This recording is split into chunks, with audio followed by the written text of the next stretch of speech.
ඊළඟට අපෙන් අහනවා හතරවෙනි එක ඇසිටික් අම්ලයේ ආම්ලික වුණේ කියලා අහනවා මේ සම්ප්‍රයුක්තතාවය මගින් පැහැදිලි කරන්න කියලායි අහන්නේ. එතකොට අපි දන්නවා මේ ඇසිටේට් අයනේ ඉලෙක්ට්‍රෝන මේ විද්‍යුත්තාවේ ඍණතාවයේ තියෙන ඉලෙක්ට්‍රෝන යුගල තියෙනවානේ. ඒක මේ ඔක්සිජන් පරමාණු දෙක අතර හවුලේ තමයි තියාගන්නේ. එතකොට මෙයාගේ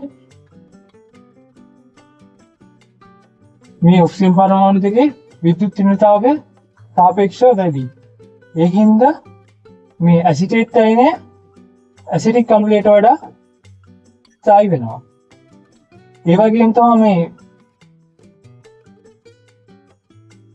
ෆීනේට් අයනත් ෆීනෝල්ට වඩා ස්ථායි වෙනවා. හේතුව මේ ඔක්සිජන් ක්‍රියාව තියෙන මේ තියෙන ඉලෙක්ට්‍රෝන එයා ඔක්සිජනුයි මේ ඇරොමැටික් කාණ්ඩේ කවුළු පරමාණුවත් අතර හවුල තමයි තියාගන්නේ.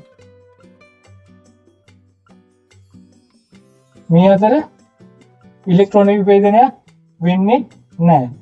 ඒ හින්දා මේ දෙකම ස්ථායි. ඇසිටික් අම්ලයට වඩා ඇසිටික් අයනය ස්ථායි. ෆීනෝල්ට වඩා ෆීනේට් අයනය ස්ථායි වෙනවා. ඊට පස්සේ අපි බලුවොත් මේ සම්ප්‍රයුක්තතාවය මගින් ගත්ත